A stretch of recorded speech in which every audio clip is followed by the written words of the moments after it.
Bueno, tengan buenos días. Vamos a seguir con parásitos, espero que no me dé tos ahora de tanto hablar.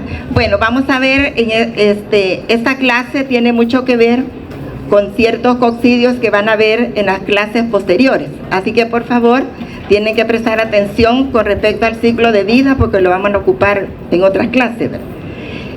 Vamos a ver la generalidad de apicomplexa porque este grupo, igual que el Plasmodium que van a ver posteriormente, pertenecen al filum apicomplexa, o sea, todos los parásitos que tienen un ápice complejo o un complejo apical, que yo les decía en la clase anterior, cuando les di las generalidades, que es una estructura que les sirve para invadir la célula, para penetrar dentro de la célula.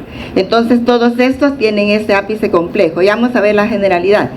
Y vamos a ver en esta oportunidad los coccidios intestinales, como son el Cryptosporidium especie, la Cyclospora cayetanensis y la Cystoisospora deli. En el caso del Cryptosporidium yo les pongo especie porque el Cryptosporidium causa una enfermedad zoonótica. Es de los coccidios, es el único que causa esa enfermedad zoonótica, o sea que se puede transmitir de los animales al humano, ¿verdad? En cambio la Cyclospora cayetanensis y la Cystoisospora deli son parásitos específicos del humano. Entonces nosotros vamos a adquirir la infección específicamente de un humano que está infectado. Entonces aquí tienen ustedes el Cryptosporidium para que se vayan asociando. Este es el ooquiste. Todos estos parásitos tienen un ooquiste. Este es el ooquiste del Cryptosporidium, es circular o esférico. Dentro están las estructuras infectantes, que son los esporozoitos. Aquí tienen la ciclospora. Estas dos estructuras que están adentro se llaman esporoquistes, y dentro del esporoquiste hay 2 esporozoitos por cada esporoquiste. Y esta es la Cystoisospora, pero esta está inmadura. Esto es lo que van a ver ustedes en el laboratorio de la próxima semana. Bueno, vamos a ver las características, los objetivos específicos.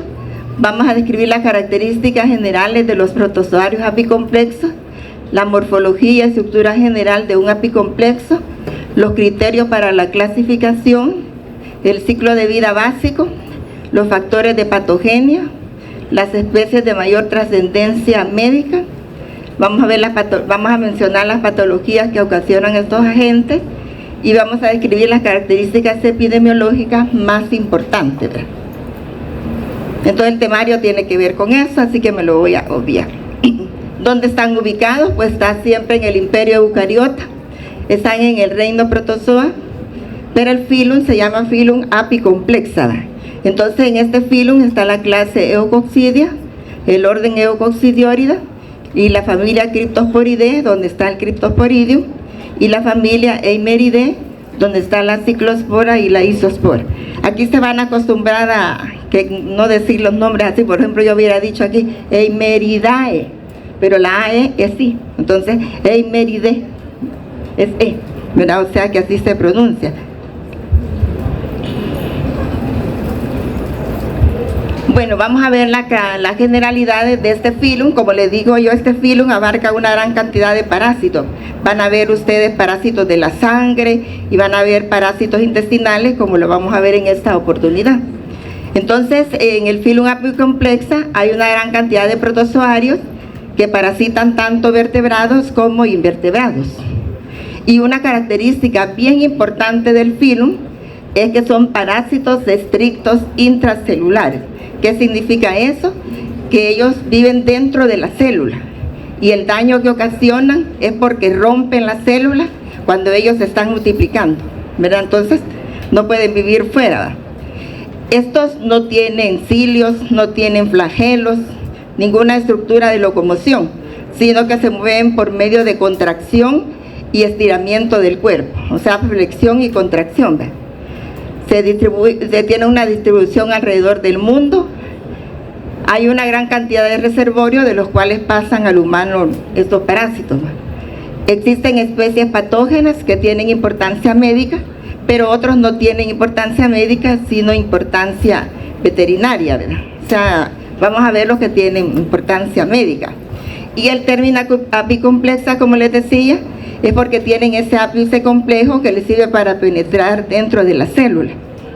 Estos parásitos para clasificarlos, durante mucho tiempo anduvieron en todos los filos, porque no hallaban dónde ubicarlo, ¿verdad? Pero con el advenimiento del microscopio electrónico se dieron cuenta que los estadios infectantes, fíjense bien lo que voy a decir, los estadios infectantes, que son el esporozoito y el merozoito, tienen este ápice complejo, porque son los estadios que invaden la célula. Entonces estos estadios infectantes van a tener ese ápice complejo para poder introducirse dentro de la célula.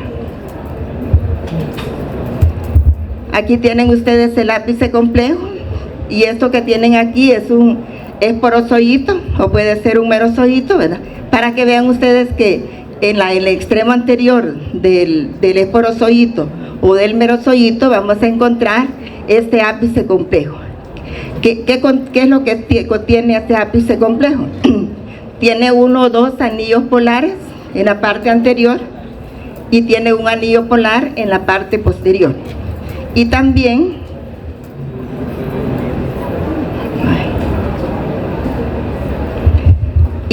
tiene una estructura que se llama conoide, que está formado por anillos concéntricos de tubulina. Este conoide es una estructura protuible. ¿Qué significa? Que es una estructura que está abajo del anillo polar anterior, y cuando el parásito va a penetrar la célula, este conoide sale, ¿verdad?, para poderse introducir a la célula hospedera. Por eso es una estructura que les digo que se llama protuible, o sea que sale. También forma parte del ápice complejo estos microtúbulos subpediculares, o sea, son microtúbulos que están debajo de la película del parásito. Generalmente los parásitos que tienen una estructura rígida, lo que está rodeando al parásito es una película, como en este caso. Entonces, estos microtúbulos subpediculares, si ustedes se fijan, no llegan hasta la parte final del parásito, sino que llegan al tercio anterior. ¿Por qué? Porque si llegaran hasta la parte final, están platicando mucho. Si es cierto, les doy la diapositiva, pero puede ser que no se las dé. Entonces, estos microtúbulos subpediculares no llegan hasta el extremo posterior, porque si llegaran hasta el extremo posterior, harían que estos merozoitos, esporozoitos, no se pudieran mover, porque fueran bastante rígidos. Entonces están debajo de la película, y les decía yo que sirven para que se mueva más bien el parásito. También están otras estructuras que se llaman micronemas. Estos micronemas tienen unas proteínas que le confieren cambios bioquímicos a la membrana de la célula, para que la célula hospedera no se rompa y el parásito pueda penetrar. Entonces, imagínense lo que le hacen a la célula hospedera, ¿verdad? Para que le confieran esos cambios, para que la célula hospedera no se rompa. También tienen otros sacos que se llaman róptias, y estas róptias lo que tienen son productos metabólicos que también ayudan a la penetración del parásito. Entonces, todas estas estructuras forman parte del ápice complejo, ¿va? Los anillos polares, el conoide, el micronema, las róptias y los microtúbulos subpediculares. Esos forman parte del ápice complejo. Pero en el esporozoito podemos ver otras estructuras que no forman parte del ápice complejo. Por ejemplo, este microporo, que tiene una función casi semejante a un citostoma. También podemos ver el aparato de Golgi, los núcleos, nucleolos, mitocondrios, todo eso no forma parte del ápice complejo, ¿verdad?, ni la película en sí, no solo los microtúbulos subpediculares. Entonces, esta estructura, les decía yo, que la van a tener todos los miembros del filum apicomplexa. ¿Quiénes están en este grupo? Están 5 grupos, que son las hemogregarinas y las gregarinas, que son parásitos de invertebrados, como moscas, cucarachas, invertebrados. Y está el otro grupo, que son los coccidios, que hay coccidios intestinales y coccidios tisulares. También vamos a encontrar los hemosporidios, que son parásitos de la sangre, donde está el plasmodium, y el piroplasma, donde está la babesia, que es un parásito que parasita el ganado, pero sí puede transmitirse al humano. Entonces van a ver ustedes en el ciclo de vida que les mencioné, quiero que comprendan esto, que el ciclo de vida de los apicomplexa se puede desarrollar solo en un invertebrado, como en este caso las hemogregarinas y la gregarina. Solo en ellos se puede llevar en un solo invertebrado. O en el caso de los coccidios, que se desarrolla solo en el humano. O en el caso de los hemosporidios, que el ciclo se puede llevar a cabo, como es el plasmodium, se puede llevar a cabo en el mosquito y se puede llevar a cabo en el humano. Entonces el ciclo, ven ustedes cómo se puede llevar a cabo. Aquí viene lo bonito. Este ciclo de los apicomplexa tiene les decía yo que las estructuras infectantes o las estructuras que tienen el ápice complejo son los esporozoitos y los merozoitos. El ciclo se puede iniciar cuando un esporozoito infecta a una célula. Hay esporozoitos que se desarrollan dentro de un ooquiste. Entonces ese ooquiste tiene que ser ingerido y del ooquiste sale el esporozoito. Pero por ejemplo en el caso del plasmodium, que el paludismo se adquiere cuando pica el zancudo al humano, estos esporozoitos van en las glándulas salivales del mosquito. Hay una estructura que se forma anteriormente que se llama ooquineto, pero ese ooquineto se rompe en el intestino del mosquito y después va a las glándulas salivales y ahí sale el esporozoito, y por eso cuando un mosquito pica al humano, inyecta los esporozoitos. Ahora bien, estos esporozoitos no es que inmediatamente se van a transformar en un merozoito, sino que el esporozoito crece, madura, se divide por fisión binaria y después se transforma en un trofozoito. Ahí no está el trofozoito, pero lo van a ver en el ciclo. Entonces es el núcleo del trofozoito el que se divide por división múltiple. Acuérdense cuando les hablé de la división múltiple, en el caso de cuando les di la reproducción en los protozoos. Entonces el núcleo del trofozoito empieza a dividirse varias veces y se forman los merozoitos. Estos merozoitos se forman dentro de una estructura que se llama esquizonte o gamonte.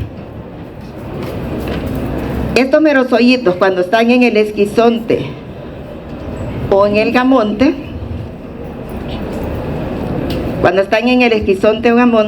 rompen la célula. Y cuando rompen la célula, algunos pueden ir a parasitar otras células y estos merozoitos pueden llevar a cabo más multiplicaciones dentro de las otras células. Entonces se pueden estar infectando varias células. En algún momento, estos merozoitos se transforman en gametos y el proceso de formación y diferenciación de gametos se llama gametogonia. O sea que en los apicomplexas se llevan a cabo ciclos de reproducción asexual y ciclos de reproducción sexual. Las asexuales son la esporogonia, cuando se forma el esporozoito, y otra asexual sería la merogonia, cuando se están formando los merozoitos. Esos son asexuales. La gametogonia no es una reproducción sexual ni asexual. La gametogonia solamente es el proceso de diferenciación de gametos. Un gameto femenino llamado macrogamonte y un gameto masculino llamado microgamonte. Cuando este gameto masculino y femenino se fertilizan o se fecundan, se lleva a cabo la reproducción sexual que se va a llamar gamontogamia. Esa es la reproducción sexual, la gamontogamia. Entonces, cuando ya el gameto masculino y el femenino se unen, se forma un cigoto, y este cigoto, si se va a formar un ooquiste, se recubre de una pared quística y forma entonces el ooquiste. Y este cigoto posteriormente terminaría que el ciclo cuando se forma el ooquiste. Y dentro del ooquiste se van a formar los esporozoitos. Y el proceso de maduración y formación de esporozoitos se llama esporogonia. ¿Entendieron? Yo les di, y si no se fijan en este ciclo, no van a entender de los coccidios ni tampoco el del plasmodium. Fíjese bien, que siempre un esporozoito se transforma en un trofozoito. Ese trofozoito se divide, ¿verdad? Alrededor del núcleo del trofozoito se forma una porción de citoplasma y se van a formar los merozoitos. Entonces, el proceso de formación de merozoitos es lo que se llama hemerogonia o esquizogonia, ¿verdad? En algún momento estos merozoitos se convierten en gametos, ¿verdad? Y el proceso de diferenciación de gametos se va a llamar gametogonia. Cuando los gametos se unen, esa es la reproducción sexual. Y esa reproducción sexual se va a llamar gamontogamia. Entonces, cuando ya se une el gameto masculino y femenino, se forma un cigoto. Este cigoto se va a recubrir de una pared quística y va a formar un ooquiste. Y dentro de ese ooquiste se van a formar los esporozoitos. ¿Verdad? Entonces, este proceso es lo que se llama esporogonia, el proceso de formación de los esporozoitos, o de maduración del ooquiste, mejor dejémoslo así. El proceso ya de maduración del ooquiste se va a llamar esporogonia. Y esa esporogonia puede ser endógena, que se puede llevar a cabo dentro del hospedero, o fuera del hospedero, entonces se va a llamar esporogonia exógena. ¿Verdad? Si no lo entendieron, me tienen que buscar otra vez. Sí, es un ciclo que cuesta un poquito, pero... Entonces yo les decía que este ciclo biológico, todo este ciclo biológico, se puede desarrollar solo en un invertebrado, por ejemplo en el caso de la gregarina, la hemogregarina, o se puede llevar a cabo solo en un vertebrado, en el caso de los coccidios, por ejemplo los coccidios, solo en los vertebrados se lleva a cabo todo el ciclo, o se puede llevar a cabo en un invertebrado y en un vertebrado. Un invertebrado, por ejemplo el caso del plasmodium, ¿verdad? Y el vertebrado en el caso del humano. Para aprenderse el ciclo, no crean ustedes que se van a aprender que la gamontogamia es la formación de gametos, no. Tienen que ver qué es lo que está pasando en cada uno de ellos, porque así les voy a poner yo en el parcial. Veamos en qué se forma un esporozoito, y después un trofozoito, después un merozoito, y después un gameto, y así. Tienen que ver la secuencia, porque eso les va a servir para la clase de los plasmodios. Bueno, vamos a ver las características generales de los coccidios, que es lo que vamos a ver ahora, específicamente de los coccidios intestinales.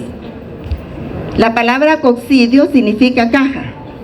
¿Por qué? Porque estos organismos están dentro de una estructura bastante gruesa, o que tiene una pared gruesa que recubre al estadio infectante, por eso se llaman coccidios. No hay endodogenia en ellos, sino que se reproducen por fisión binaria. Y como les había dicho, son parásitos intracelulares. Otra característica son parásitos emergentes.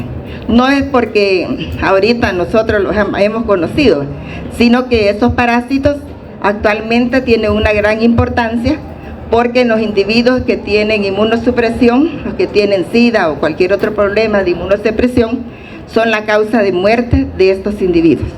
Ya no se mueren de lo que tenían, sino de lo que adquieren después. El ciclo de vida en el caso de los coccidios es un ciclo monoxeno directo. ¿Qué significa?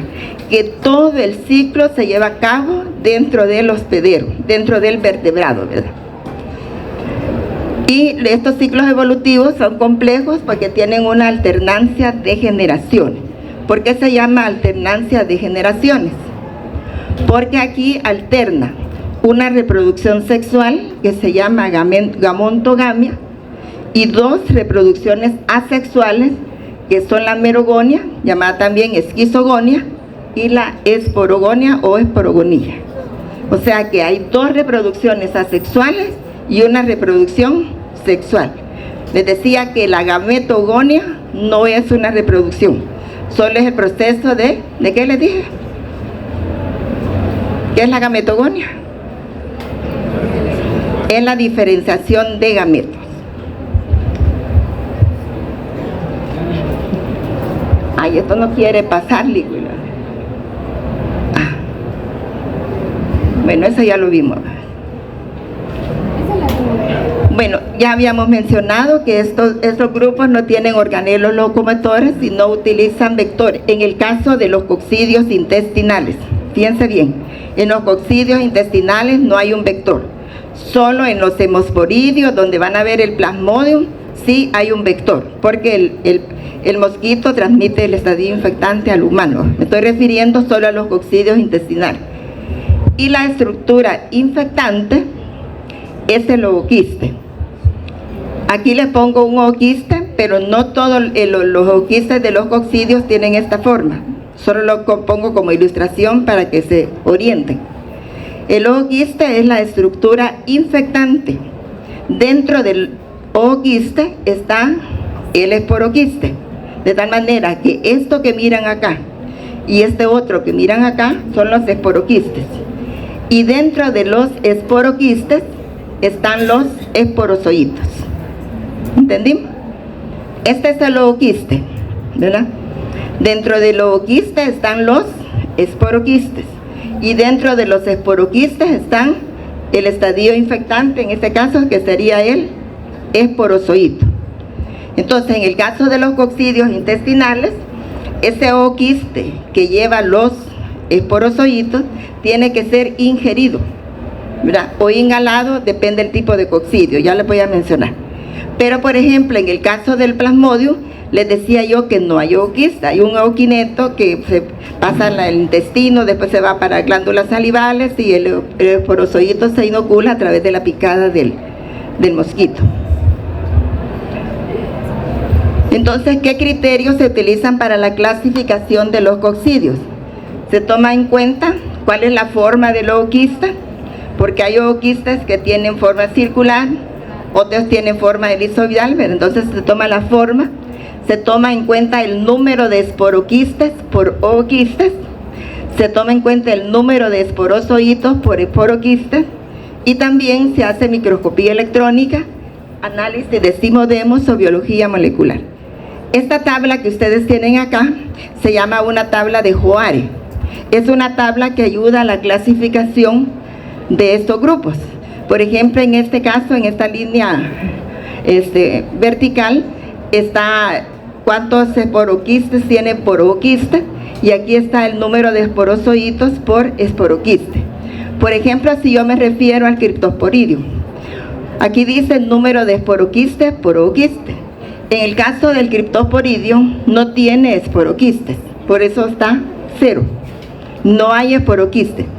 Y dice aquí cuántos esporozoitos tiene por esporoquiste, pero como no hay esporoquiste, en el caso del Cryptosporidium, los esporozoitos están desnudos. O sea que dentro del ooquiste vamos a encontrar 4 esporozoitos, ¿verdad? Si por ejemplo vemos la ciclospora, en la ciclospora, ¿cuántos esporoquistes hay por ooquiste? Hay 2 esporoquistes. ¿Y cuántos esporozoitos hay por esporoquiste? Hay 2 esporozoitos por cada esporoquiste. Entonces, de esa manera se van clasificando para ver cuántos esporoquistes tiene, cuántos esporozoitos tiene por esporoquiste, etc. Entonces, esta tabla se llama tabla de Joare, que ayuda a la clase. Joare con H, H-O-A-R-E, H-O-R-A-E. R-E al final.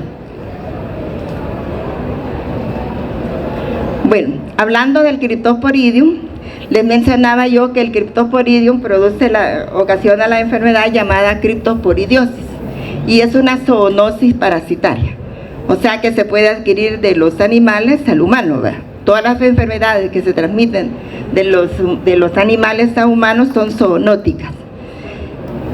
Hay varias especies que pueden parasitar al humano, y dentro de estos está el Cryptosporidium hominis, que puede parasitar al humano en un 70%, y está el Cryptosporidium parvo en un 30%.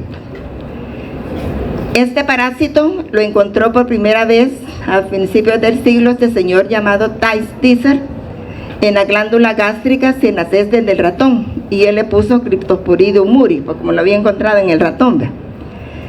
Pero hay una cosa bien importante con respecto al Cryptosporidium. No hay especificidad de hospedador en especies diferentes. ¿Qué significa? Que, por ejemplo, si nosotros somos la especie de los mamíferos, podemos adquirir la Cryptosporidiasis de otros mamíferos, pero no podemos adquirir la Cryptosporidiasis de reptiles o de aves. No hay especificidad de hospedero en cuanto a especies diferentes, ¿verdad? Solo pues se puede adquirir entre miembros del mismo grupo. Si somos mamíferos, podemos adquirir la criptosporidiasis de otros mamíferos, pero no podemos adquirir la criptosporidiasis de reptiles porque no son mamíferos, ni los peces tampoco, ninguno de esos organismos. ¿A dónde se localiza el Cryptosporidium? Se puede encontrar en las células epiteliales del tracto digestivo, el tracto respiratorio y otros órganos. Ya vamos a ver más adelante en el ciclo de vida en qué otros lugares lo podemos encontrar. Aquí miran ustedes, este es el ooquiste del Cryptosporidium, que tiene una forma entre esférica u ovoide, y dentro de lo que ustedes están viendo son los esporozoitos. Porque les decía yo que no hay, ¿qué es lo que no tiene el Cryptosporidium? ¿Qué es lo que les dije que no tiene? Ooquista sí tiene, sí, el ooquista. ¿Qué no tiene el Cryptosporidium? Les decía que el Cryptosporidium, los esporozoitos son desnudos. ¿Por qué? ¿Qué es lo que no tiene? Ajá. No tiene esporoquistes. No tiene esporoquistes. Si ustedes se fijan, cuando yo les estaba hablando, yo les mencionaba que este es el ooquista y dentro del ooquista está el esporoquiste. En el caso de la ciclospora y la isospora sí tienen esporoquiste, pero el Cryptosporidium no tiene esporoquiste, de tal manera que los esporozoitos están desnudos dentro del ooquiste. ¿Estamos ahorita? ¿Ya? Va. Bueno, vamos a hablar un poco acerca del ooquiste. Aquí dice que es un estado exógeno y endógeno, porque lo podemos encontrar dentro del organismo, y van a ver ustedes en qué circunstancias, y también fuera del organismo. Los ooquistes, en el caso del Cryptosporidium, algunos tienen una pared fina y otros tienen una pared gruesa. Y algo bien importante, en el caso del Cryptosporidium, el ooquiste sale maduro en las heces. Si sale maduro en las heces, quiere decir que este ooquiste puede contaminar el agua, los alimentos, ¿verdad? Y una persona se infecta cuando ingiere el ooquiste que está en el agua o en los alimentos. Pero también se puede inhalar. ¿Por qué razón? Porque el ooquiste sale maduro. ¿Y en qué caso se puede inhalar? Por ejemplo, en los individuos que son homosexuales, debido a las prácticas que ellos tienen, ¿verdad? Entonces quiere decir que si una persona tiene criptosporidiasis y el ooquiste ha salido en la región anal, ¿verdad?, la persona las puede inhalar. Es el único, bueno, y no solo el único, pero van a ver ustedes, y en eso quiero que se fijen, que en este caso, la esporogonía o esporogonia, que es la formación del ooquiste, se lleva a cabo dentro del individuo. Entonces la esporogonía es endógena. Cuando madura dentro del individuo, la esporogonía es endógena, ¿verdad? En este caso del Cryptosporidium, la esporogonía es endógena. Entonces, ¿qué es lo que tiene el ooquiste? Es un ooquiste que tiene una forma esférica o circular. Ven ustedes aquí los esporozoitos que están desnudos porque no hay esporoquiste. Está la membrana ooquista. Está un cuerpo residual ooquístico, que es el proceso que como sobrante de los esporoquistes que se pudieron haber formado, y está una línea tenue que se llama sutura, que es la que se rompe para que salgan los esporozoitos. Bueno, entonces es el ooquiste. Entonces el tamaño es de 4 a 6 micras. Como les digo, los tamaños generalmente no los preguntamos, porque ni yo me acuerdo de veces. Va. Otra estructura que vamos a hablar es un estadio endógeno, que es el trofozoito. ¿Por qué razón? Cuando se ingiere el ooquiste, sale el esporozoito. En el caso de los coccidios intestinales, el ooquiste, el esporozoito, al salir del ooquiste, invade las células intestinales, específicamente las microvellosidades. Y cuando llega allí el esporozoito, crece, madura, se divide y se transforma después en un trofozoito. Acuérdense que les decía que un esporozoito siempre se transforma en un trofozoito, ¿verdad? Entonces, este trofozoito, cuando llega a las microvellosidades, estas son las microvellosidades del intestino, se introduce dentro de una vacuola parasitófora. Ven ustedes, esta es la vacuola parasitófora, por lo que podemos decir que este trofozoito tiene una localización intracelular, pero es extracitoplasmática. ¿Por qué es intracelular? Está dentro de la célula, pero está fuera del citoplasma. ¿Por qué está fuera del citoplasma? Porque él se ubica dentro de una vacuola parasitófora. Entonces, para que salga este trofozoito, tiene que salir de esa vacuola parasitófora. Entonces, este trofozoito tiene un organelo alimentador, del cual se nutre de todas las sustancias que hay en el intestino, y tiene una zona de adhesión, que es la que mantiene en contacto con la célula hospedera. Entonces, esto es el trofozoito. Entonces, tiene una localización intracelular y extracitoplasmática. ¿Por qué? ¿Por qué tiene esta localización? Porque está dentro de una vacuola parasitófora. Veamos el ciclo biológico. Ya está más feo. Bueno, les decía yo que la estructura infectante es el ooquiste, ¿verdad? Entonces, este ooquiste, hay ooquistes, les dije, de pared gruesa y ooquistes de pared fina. Los ooquistes de pared gruesa son los que generalmente salen en las heces, y los ooquistes de pared fina son los que generalmente mantienen una autoinfección en el hospedero, porque esto se da más que todo en los individuos que son inmunosuprimidos, ¿verdad? Ellos sí pueden darse una autoinfección, porque queda el ooquiste de pared delgada dentro del cuerpo.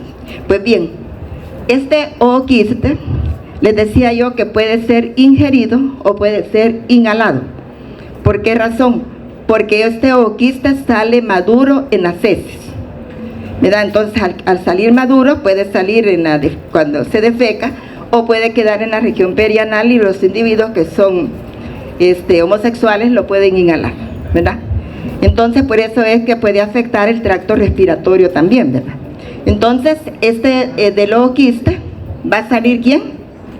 El esporozoito. Esto es las células del intestino. Entonces, son coccidios intestinales.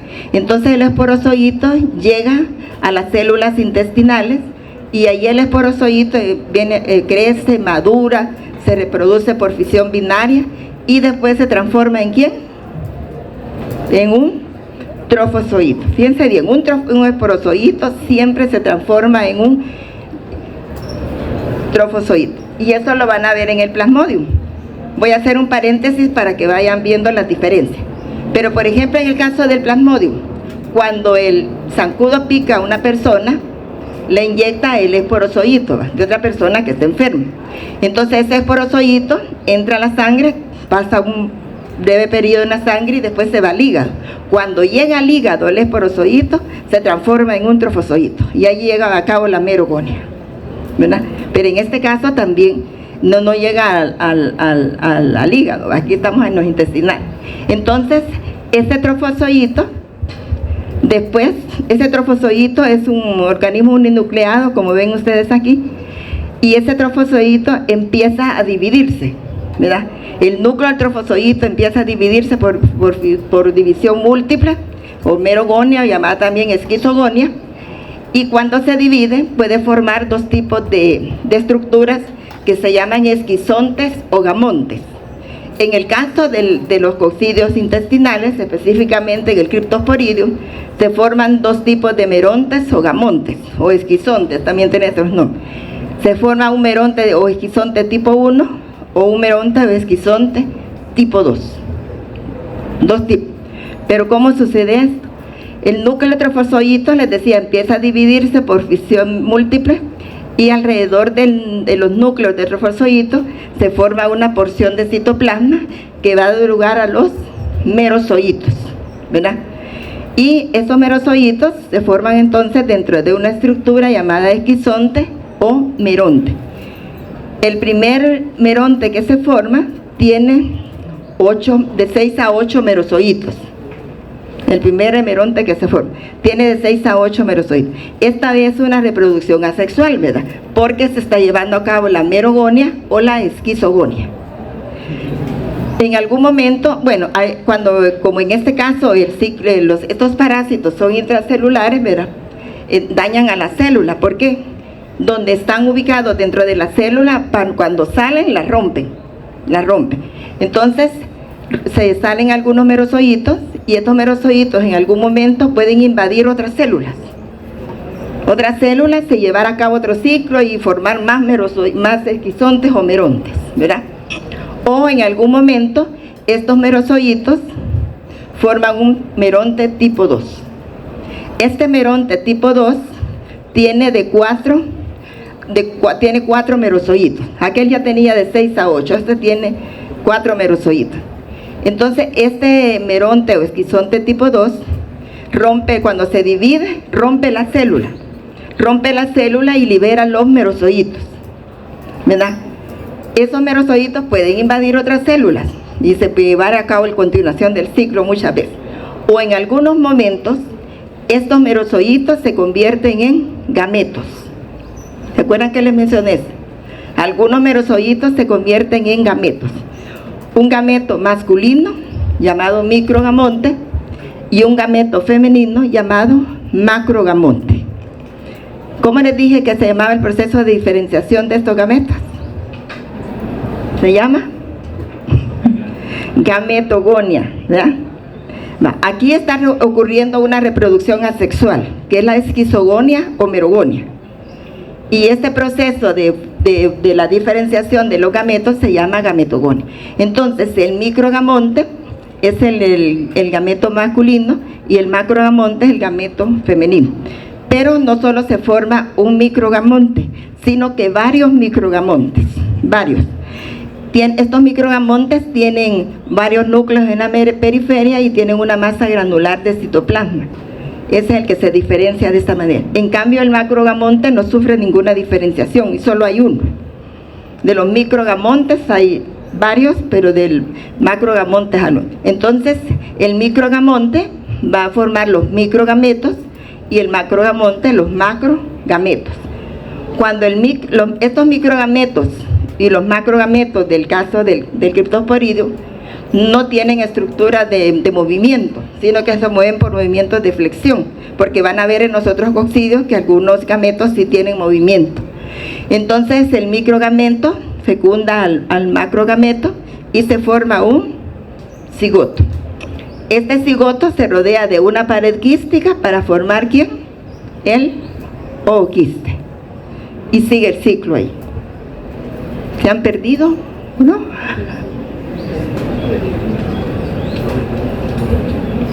Sí, tienen que entender este ciclo porque se parece un poco al del Plasmodium, pero si no me entienden ahorita van a quedar en la luna en el otro. ¿Cuándo? Cuando se unen los gametos se forma el cigoto. Entonces ese cigoto les decía que se rodea de una pared quística, ¿verdad? Y para formar el ooquiste.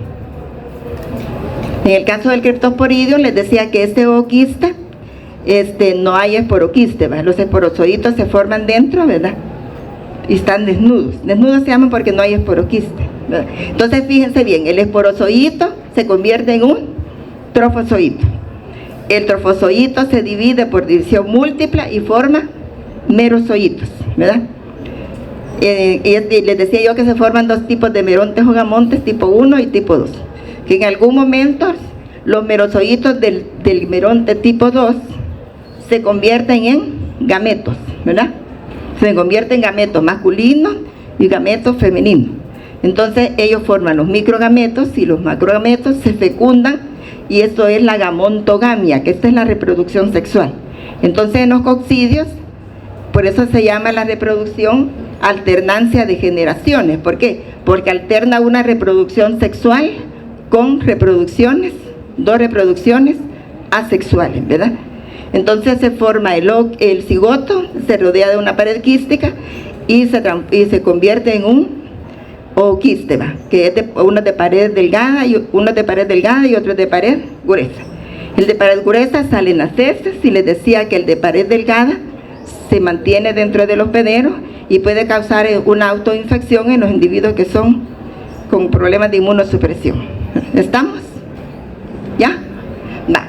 Entonces, les mencionaba también que en el caso de Cryptosporidium lo podemos encontrar desde la orofaringe hasta el recto.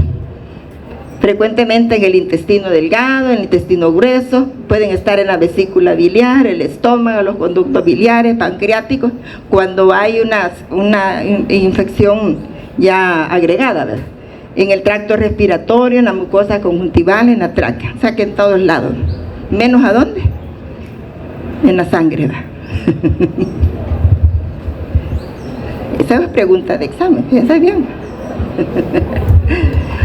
Bueno, entre los mecanismos de patogenia tenemos que estos parásitos causan daño directo a la célula. ¿Por qué? Porque todo el ciclo de vida se lleva a cabo dentro de la célula hospedera. Entonces, para que se liberen las estructuras, se tiene que romper la célula, ¿verdad? Entonces, por eso es que hay un daño directo a la célula. Daño a las microvellosidades, porque ahí en las microvellosidades es donde ellos llegan, ¿verdad? Y también se ha visto que el Cryptosporidium tiene una enterotoxina que también participa en el daño a la célula.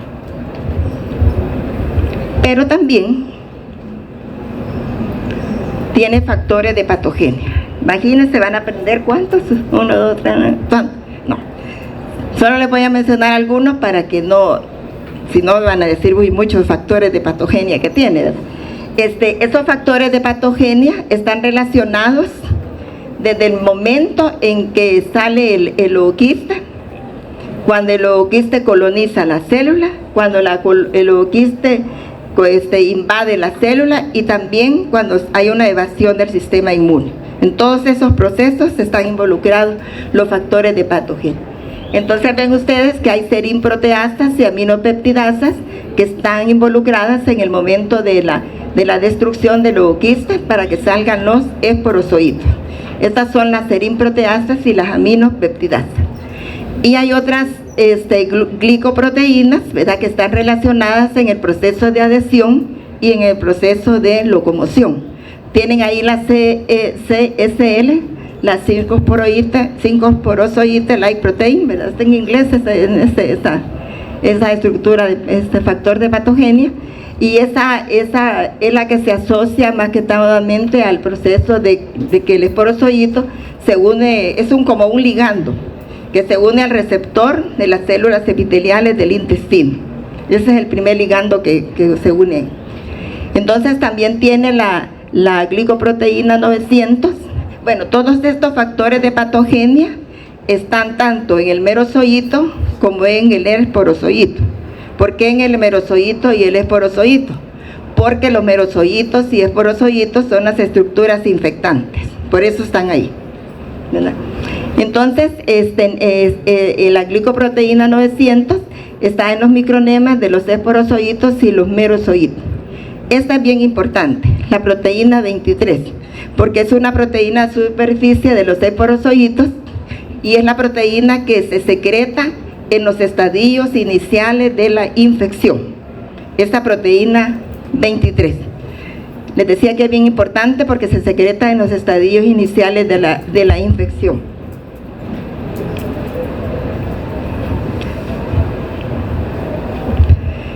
Tenemos una trombospondina que está en los micronemas, ¿va?, y está en el polo apical de los esporozoitos. Esta trombospondina se la van a mencionar también en el Toxoplasma gondii, también la tiene, son homólogas. Y está una hemolicina, que la tienen acá, que está involucrada en el proceso de invasión, que es la H4. Esta hemolicina es bien importante, porque es la hemolicina que se secreta para que se rompa la vacuola parasitófora. ¿Y quién tiene que salir ahí? ¿Quién se va a salir ahí de la vacuola parasitófora?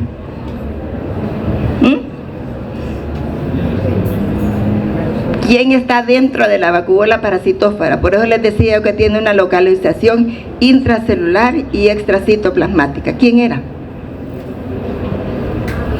El trofozoito.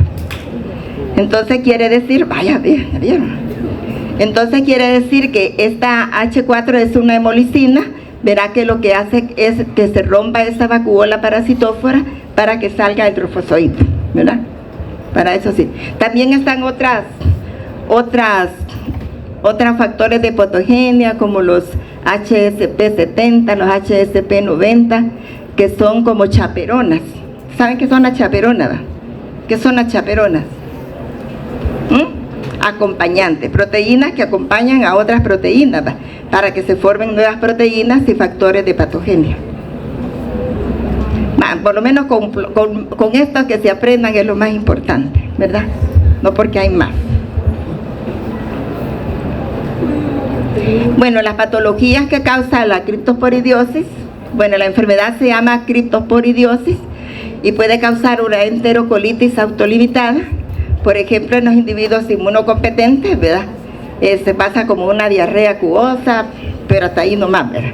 Pero en los individuos que son inmunosuprimidos, esta sí es severa y mortal, o sea que les puede causar la muerte, ¿verdad? Ya la van a ver cuando vean la enfermedad en el otro ciclo, ¿verdad? Entonces, la enterocolitis autolimitada en los inmunocompetentes y es severa y mortal en los inmunodeprimidos, ¿verdad?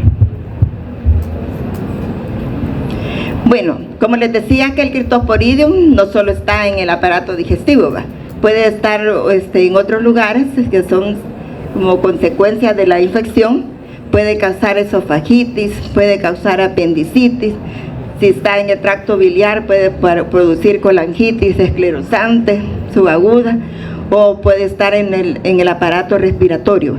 Pero en el aparato respiratorio lo vamos a encontrar en los individuos que son inmunosuprimidos, cuando han inhalado el ooquiste, ¿verdad? Solo en esos casos se puede encontrar en el aparato respiratorio, fíjense bien, no es de siempre, ¿verdad?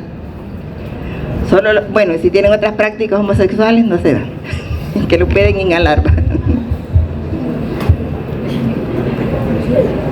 Bueno, en la epidemiología es una parasitosis cosmopolita, ya les había mencionado. Es una zoonosis parasitaria. Hay una variedad de hospederos, ¿verdad?, los cuales por eso el reservorio bastante amplio. Ya les había mencionado que no hay especificidad de hospederos entre familias diferentes o especies diferentes, ¿verdad? Solo nos podemos infectar con miembros del mismo grupo, ¿verdad? De mamíferos a mamíferos, sí. Y estos zooquistes son bastante resistentes, ¿verdad? Pueden durar 10 meses en el medio ambiente, imagínense. Y a 4 grados centígrados pueden durar de 12 a 16 semanas. Y muy importante, las piscinas que no están suficientemente cloradas pueden ser fuente de infección, ¿verdad? Por ejemplo, los individuos que son inmunosuprimidos tienen que evitar bañarse en piscinas de dudosa reputación. Bueno, la vía de transmisión puede ser fecal oral, cuando se ingieren los zooquistes maduros. Acuérdense que les decía que en el caso del Cryptosporidium la esporogonía es endógena, porque el ooquiste madura dentro del individuo, ¿verdad? Entonces esos ooquistes salen maduros, entonces se pueden adquirir a través del agua, los alimentos, y se pueden inhalar, pero en los individuos inmunosuprimidos, contacto humano-humano. Pero hay una estrecha relación con la edad, el estado inmunológico, la enfermedad parasitaria, sobre todo en los individuos jóvenes, donde pueden tener mayor frecuencia de infección. Y en los casos graves, los individuos que pueden adquirirla también son los que tienen deficiencia de gamma globulina, y los que les dan terapia inmunosupresora y los que tienen SIDA. O sea que todos esos individuos son los que tienen mayor problema, ¿verdad? Cuando el sistema inmune no está bien, ¿verdad? Entonces en eso sí les puede dar una criptosporidiosis bastante grave. Entonces fíjense bien, cuando el ooquiste sale maduro, los modos de transmisión pueden ser por ingestión y por inhalación. Pero si el ooquiste está inmaduro, no, ¿verdad? Ya vamos a ver los otros. Bueno, la Cistoisospora belli. Este es el ooquiste que le vamos a dar en el laboratorio de la próxima semana. En el caso de la Cistoisospora belli, es un ooquiste que la Cistoisospora es un parásito exclusivamente del humano, por eso tiene la especie ahí. Y en las heces los podemos encontrar maduros e inmaduros. Cuando está inmaduro, Cuando está inmaduro podemos encontrar este ooquiste así. Este ooquiste tiene es un ooquiste elisoidal, de pared lisa y es incoloro. Hay que bajarle bastante la luz para poderlo ver. Estos están inmaduros. ¿Por qué digo yo que están inmaduros? Porque dentro de ellos no se ha formado el esporoquiste ni hay esporozoitos. Lo que hay son estas estructuras que se llaman esporoblasto, que puede tener un esporoblasto o puede tener 2 esporoblastos. Cuando ya maduran, ya se ve dentro del ooquiste, se ven los esporoquistes y dentro del esporoquiste se ven los esporozoitos. Entonces en el laboratorio ustedes van a ver formas inmaduras y puede ser que tengan formas maduras también. Entonces ese ooquiste que es maduro puede tener 2 esporoquistes y en cada esporoquiste hay 4 esporozoitos. Entonces este puede ser maduro, puede ser inmaduro, ¿va? Entonces cuando no está maduro pues tiene el huevo cigota no segmentado, ¿va? Entonces tiene un esporoblasto, como les decía, o puede tener 2 esporoblastos.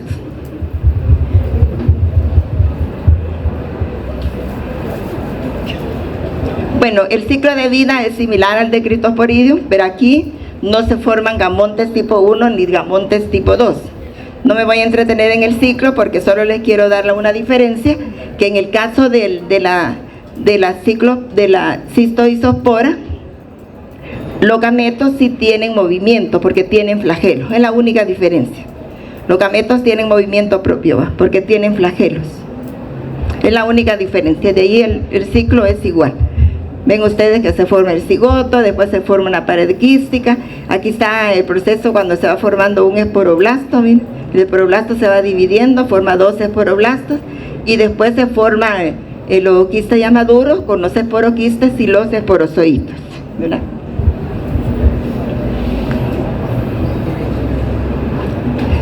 El ciclo de vida, como les decía, es igual, ¿verdad? Se adquiere, pero siempre la infección se va a adquirir cuando se adquiere el ooquiste maduro, ¿verdad? Maduro. El inmaduro no, puede estar en el suelo, pero tiene que madurar para que se vuelva infectante. Y en el caso de la patología, tenemos que la isosporosis es llamada la diarrea del viajero, porque todos los que vienen gringos europeos por allá, ¿verdad? Cuando vienen aquí se vienen a enfermar, ¿va? Y nosotros que comemos curtido y todas las cosas no nos enfermamos, ¿va? Y produce una enteritis variable con reducción de las microvellosidades, y el mecanismo patógeno principal es la invasión y destrucción de la célula. Todos estos individuos causan eso, ¿verdad? Invasión y destrucción de la célula. Y en este caso se liberan mediadores solubles y pueden dar un síndrome febril.